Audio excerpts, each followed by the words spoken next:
أعوذ بالله من الشیطان الرجیم بسم الله الرحمن الرحیم.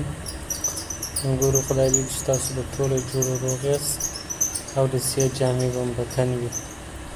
راځو بسم الله الرحمن الرحیم موږ د نننۍ ورځې لیکچر شروع کوو چې موږ تاسو پرون سیټینګ شروع کړو. په سیټینګ کې پرون په ډیسکټاپ باندې رائټ کلیک زده کړو. نن راځو کنټرول پینل ته. کنټرول پینل به د کمپیوټر سرچ ته ولاړ شي، په دې کې به کنټرول پینل وکړئ. کنه په وینډوز 7 کې سٹار مینیو ته ولاړ شي، په دې سیټ کې به تاسو ته کنټرول پینل خپله معلومیږي. صحیح شو؟ زه څنګه کلیک کوم تاسو ته به دا مینیو راشي. دا کنټرول پینل ما تاسو ته ویلي ما زه د وینډوز 7 د درته وایم په دې کې کوم شیان چې یعنې د لیو هلته سیم دي، یعنې یو رقم وي هغه به د لیو وایي، نور شیان به په وینډوز 7 کې بیا انشاءالله بقایه شي کوم شی چې په دې کې پاتې شي هغه به هلته وایي.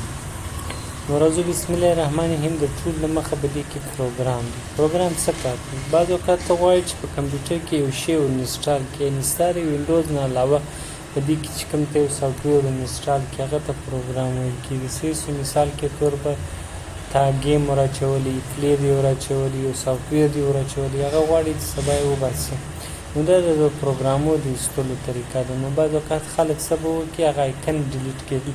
فرض که دا پروګرام باسي دی رایټ کلیک پر ووایي ډیلیټ ته راسي، هغه یې صرف د آیکن شکل ډیلیټ شي، خو بیا هم ستا په کمپیوټر کې ځای نیولی. نو ته که غواړې چې مکمل سي پروګرام وباسي نو بیا به راسي پروګرام ته. پروګرام کې پروګرام پکچر ته راسي. اوس په دې کې وینډوز کې چې هر څومره سامان یعنې د وینډوز نه علاوه چې ما انسټال کړی دغه ټول لسټ به تاسو ته راسي.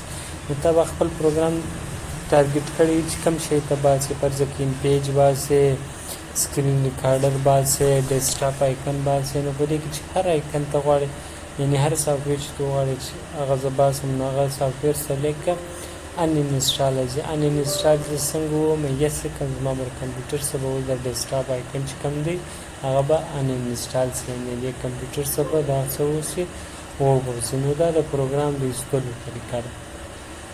نو راځم پر شا باندې صحیح شو. دا زموږ د پروګرام کار و. دې ماباره بیا راځم هارډویر اینډ ساوند ته. هارډویر اینډ ساوند څه کار کوي؟ که زه پر دې باندې کلیک کوم تاسو ته به دا مینیو راسي.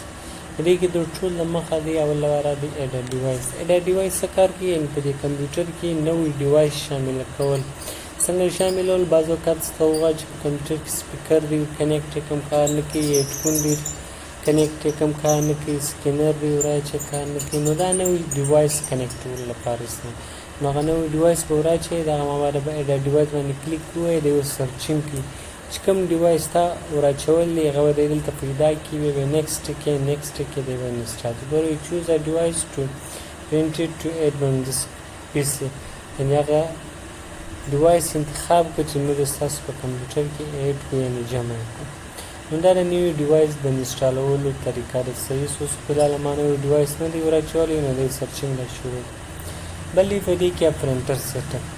که تاسو په یاد ما تاسو ما د پرنټر سیټینګ موږ تاسو بیا بعد کې وایي و صرف طریقه یې زده کړه چې څنګه A4 سایز واخلم، څنګه 3 پیج ورکړم، څنګه 4 پیج ورکړم، څنګه په اوږدواله څنګه هلته موږ صرف یو سیټینګ وو.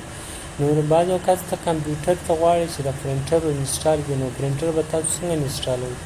نو هر پرنټر تاسو په بازار کې رانیسئ دوه کارونه لري، یو بجلی تولیږي، یو د کمپیوټر د یو اس بي ځای تولیږي. دا کار چې دی وکړي د هغه مابعد به پرنټر ته راسي، پرنټر سیټ اپ. بیا به دلته ولیکي پرنټر ډیټ آی وازنټ انسټال، پر دې به چک ولګوئ. بیا په دې کې تاسو ته کوم سیټینګ راځي تاسو به د لوکل پرنټر نیټورک سیسټم دی دا به سلیکټ د هغه مابعد به نیکسټ کړئ، بیا به نیکسټ کړئ. اوس دې ما څه دوې پوښتنې کوي دا پرنټر چې تا رانیولي د کومې کمپنۍ هغه دی؟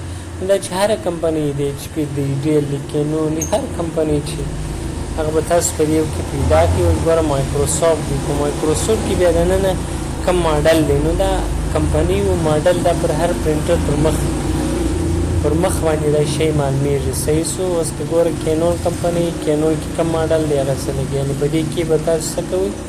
په دې کې به د کمپنۍ نوم سلیکټ شو یا په دې کې به ماډل سلیکټ شو.